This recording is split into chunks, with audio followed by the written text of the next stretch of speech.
Autumn is alive in the countryside. You can feel it on your skin and see it in every direction. Cool, crisp air and warmly colored trees. Sunlight becoming slightly more scarce each day as we step into this new season, or rather, the return of one. An ongoing transition in the continual cycle of life, and I can't help but notice how everything has a deeper meaning. As the leaves turn from green to orange, we know that change is natural and necessary, and as they release, the message of letting go floats through the wind, telling us we can drop what we no longer require. And in the ripe gardens, we are reminded of gratitude and appreciation, and that urge to slow down starts kicking in. But for now, there is also that instinct to prepare, carrying out the remaining tasks before the first snowfall, balancing work and witnessing the stunning spectacle. This is early autumn in rural New England.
The sun just set and I just finished up foraging a couple handfuls of rose hips. These ones are quite tiny because they're off of the multiflora rose, which back a couple months ago I did gather some of the petals from those, made a really nice perfume with that. Now the season has progressed and where the petals have fallen off, naturally now there are the rose hips and they're stuffed with vitamin C and antioxidants. They're good for you internally and externally, and in my small batches of different oils and salves, a lot of them do feature rose hip oil, so I want to get these infusing. Like I said, these are pretty small, so you do need to gather a bunch, but you always want to be mindful. The birds like snacking on them, so leave over half of what you find always.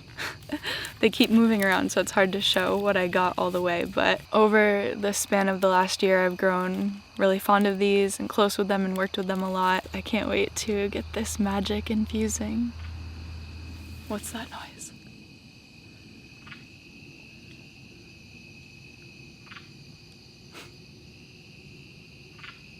Something's behind me.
splitting these ones. Look at the size of that one. I know, it's crazy. No, Wait. I split mostly those. Imagine how much we're gonna have to split when we have 2 stoves, and how much more kindling we're gonna have to make, and like the splitting of wood. Yeah. Today's our first morning of the season doing firewood. We just filled up the first cart, so we're a lot more ahead than we were last year, out in the snow and the mud, chopping throughout the season. How many loads are we gonna do today? Just enough to fill the inside and outside? Trying to think of the chipper's not working is the thing though. Really? I don't know if it already dulled itself, like when I stopped using it, it wasn't working very well. And we could borrow the splitter from my dad if we need it for some of the bigger pieces, or to just pump out even more. Yeah. We've also got to build 2 wood sheds this year is the plan. We built one at the cabin last year, so we'll probably build one similar to that over in this area that Kyle made for all of our lumber.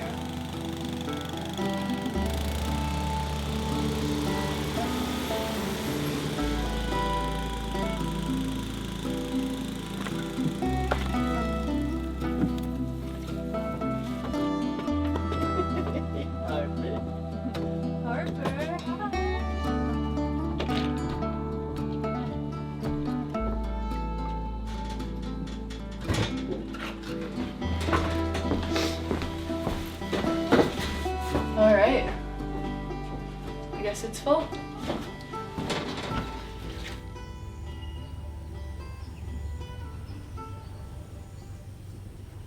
There are 2 points in the year, fall going into winter and winter going into spring, where your boots are going to be up against the elements. So if you want them to last and also keep them waterproof, it's really important that you hit them with a boot balm or a leather conditioner. And I've been working over the years on developing a really effective, completely natural formula for this right here in my small office in my house. All the while, the bat that has been living with me for a month in the window has been watching over, seeing it all happen. But yeah, beyond factors like money and sustainability, another huge thing for me with my leather is that it holds memories, whether it was my gloves chopping wood or my boots out on my favorite trails, and the things that happen along the way. I want to be able to make these last for years and years and stay durable. And that being said, I think this is my favorite thing to make and use at this time in the year.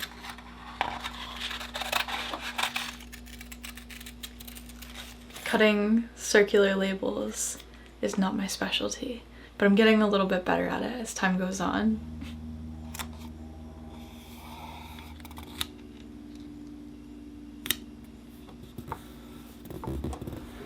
This week I've been spending a ton of time right in my office making sure that the fall candles and scrubs and oils are stocked, but I also have been running some tests in here because the cold season is coming up and I need to make sure that this room stays operational when the power goes out. I want to be able to reliably power this whole room, so my solution to that has been the Jackery 2000 V2 solar generator, and they are the sponsor of this video. Jackery's 2000 V2 solar generator is an effortless solution for home power stability. Instant power, no installation. This generator is designed to replace traditional fuel-powered generators. It's cleaner, quieter, and more user-friendly. The size is convenient, it's portable, I can take it around with me wherever I need it to go. With 2042 watt-hour capacity and a 2200 watt output power, it's suitable for large household appliances like your fridge. And for me, all the electronics in my office. It's also got a flashlight so you can navigate in the dark. And on top of this, it has a 2-hour solar charging speed, which is an industry-leading rate. And when it is charging, it's under 30 decibels. And you don't have to worry about the cold. It's got low temperature resistance up to -20 degrees Celsius. The instant 20 millisecond UPS switching ensures uninterrupted power for critical devices, keeping everything going during a sudden outage. Beyond this, it has a 5-year full warranty. Jackery makes me feel extremely secure, and I couldn't recommend this generator more. So whether you just want to move towards a more greener and sustainable lifestyle, or you'd like to see what Jackery can power for you, you can click the link that's most applicable to you in the description below. And again, thank you to Jackery for sponsoring this video and keeping me up and running.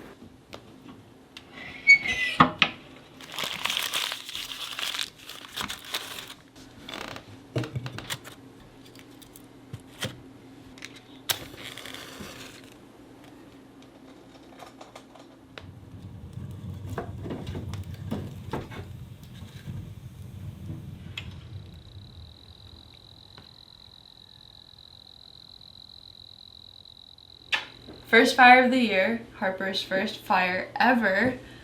So it's really cozy in here right now and warm. Perfect time to do boot balm. I'm going to let this start warming up, putting it right here. You want to start with whatever leather you are applying it to. It needs to be clean, dry, and warm. Once the balm does become malleable, it doesn't have to be completely liquid, but when you can work with it, take a rag that you don't mind getting oil on and scoop out, start rubbing in a circle onto your leather, working it in generously. Get a nice thick coat on there and then let it cool. Once it cools, then you can buff it gently to get the excess off. And if you really want to take it a step further, you can repeat this one more time, but one round should be sufficient. Okay, here we are. This is what the boots look like when they're done. You can see they're a little bit darker in color because they just absorbed all the goodness that came from the balm. That will fade with time. Also, you don't need a wood stove for this. You could use a radiator, a hair dryer, whatever's best for you. So if you, a friend, family member are interested, especially with the holidays coming up, the small batch that I just made is ready to go. I'd be really excited to share it with you.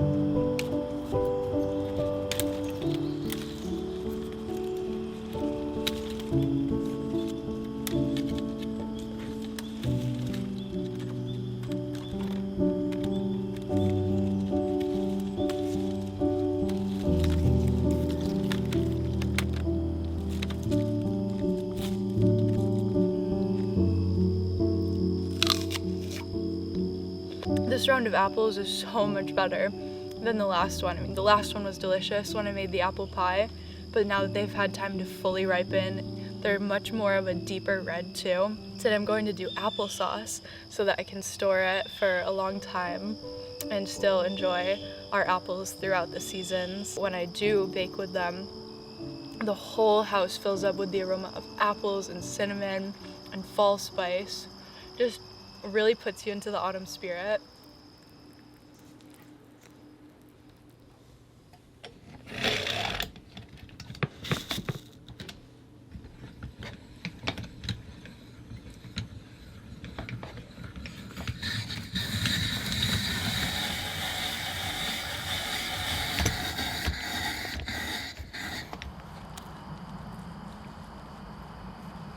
Out here in the side yard, I've got the 3-bin composting system. Behind me is the garden and then the house.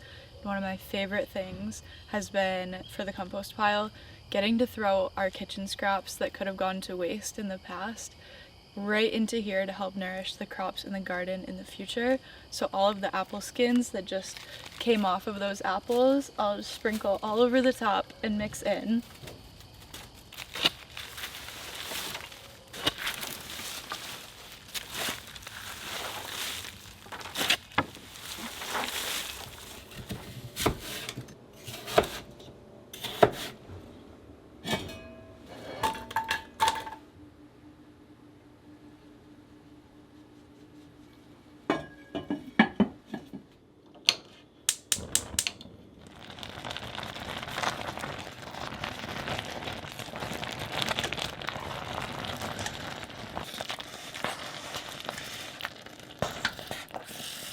The consistency on this batch is actually perfect, but if it was to be a little liquid heavy, you can remove the top, let it keep going for a bit. A way to add nutrients and fix the texture would be to add ground chia seeds, not a lot, just a little. Stir it in really good, give it some time to absorb and expand and change what's going on in there. But yeah, this one's good to go.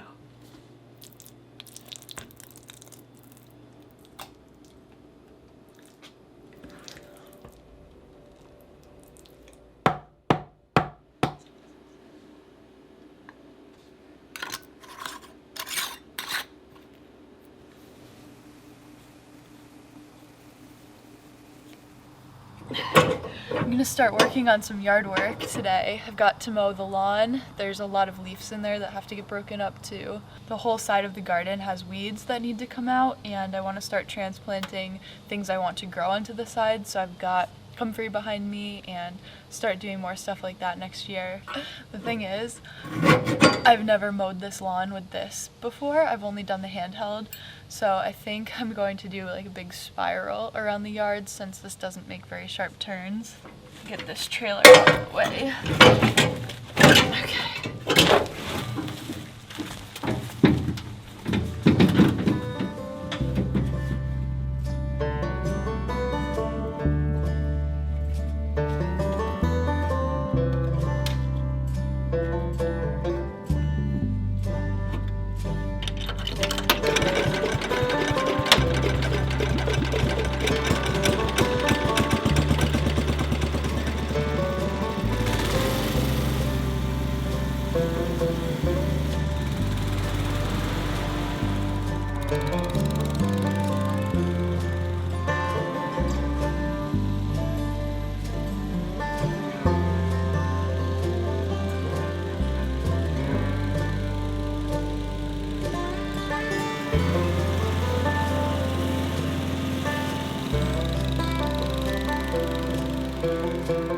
I'm looking a little crazy right now. I just wrapped up one of our side yards and I only missed a little bit around the tree that I'll have to hit with the handheld, but this has saved me so much time and effort. It's amazing. I just have to hit this area behind me, a little bit of the front spot in the house, and then next to the garden. You can see there's still these big tents here that we put up. We needed extra storage space while we renovate the basement. Those will be going soon. We're going to start diving in on the house soon, so in the meantime, I just gotta work around it.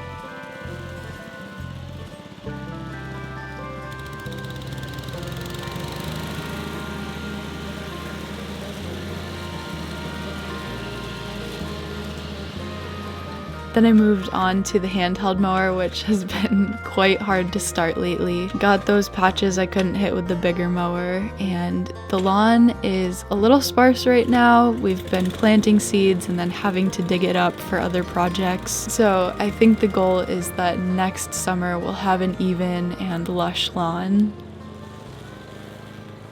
So the comfrey I was talking about is scattered along the driveway and the yard here because a previous owner, we actually found out, was also an herbalist. You can see that this one's coming out of the driveway. I want to get this one out. Anywhere I put the littlest chunk of a root, a new plant will come and flourish.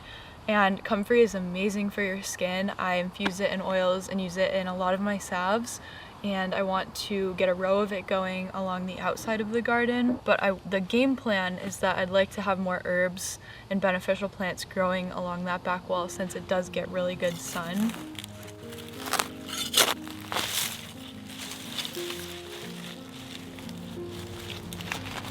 This is the back wall I've been talking about here. You can see there's like asters, burdock, goldenrod, so on and so forth. I'm going to wear these gloves because I don't know what's in here, and I've seen snakes and spiders that are the size of my palm. Hopefully I don't encounter too much of that.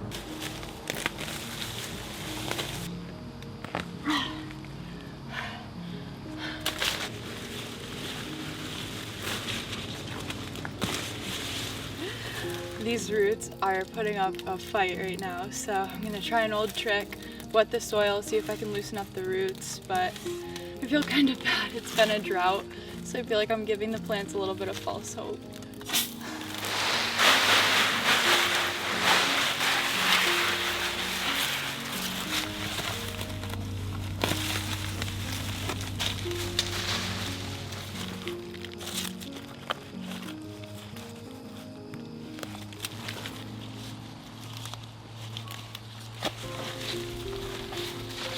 4:30 and I'm drinking a coffee because it's a Sunday and I can, because I'm weeding and I don't want to be.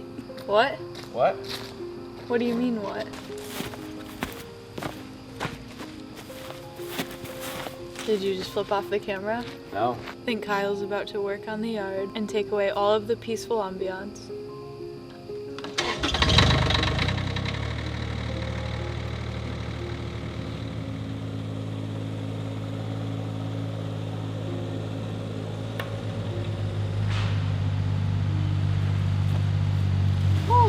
Alright. Feel pretty happy with what I did. This is sufficient for now.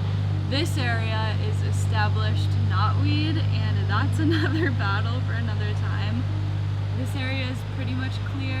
Now I can see what I'm working with and keep up with the weeding better. Start getting that comfrey in. Bear with me, I know the excavator is pretty loud in the background, but we've got to get stuff done here. These are the roots that I just pulled up before I weeded. These are some examples of what will start coming out. I started these maybe a month ago.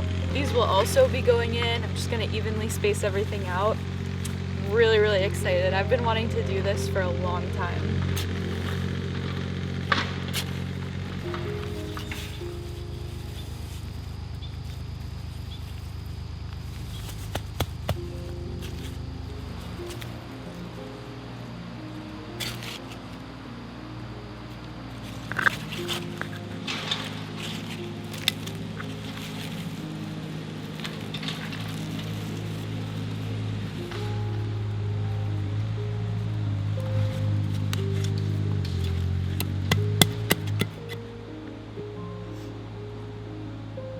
As I was wrapping up, I came to the conclusion that this side area will probably never be perfectly manicured, but as long as I have some of the things I want growing in there, then I'll welcome the natural medicine that ends up growing in the soil alongside that, because honestly, I do work with burdock root and goldenrod and plantain, and believe it or not, even the Japanese knotweed has its place in herbalism.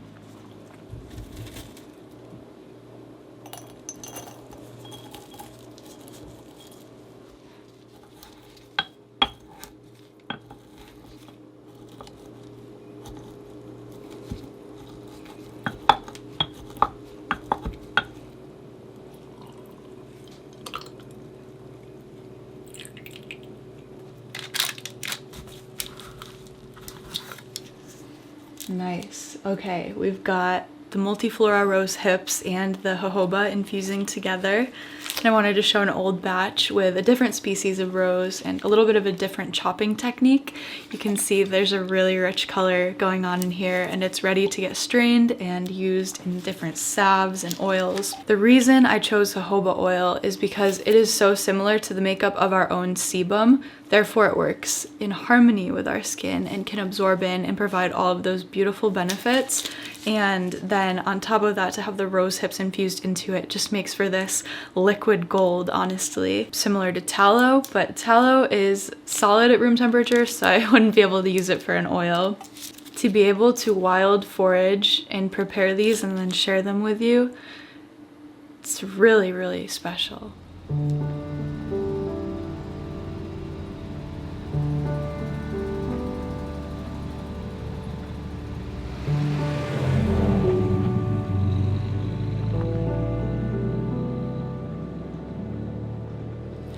We're out looking for the harvest moon tonight, which is the full moon in September, and it's also a super moon tonight, so it's going to appear way bigger. This moon signals the time to gather what you've grown for the season, a time of transformation and completion. A little hazy, but we should be able to see it really good tonight.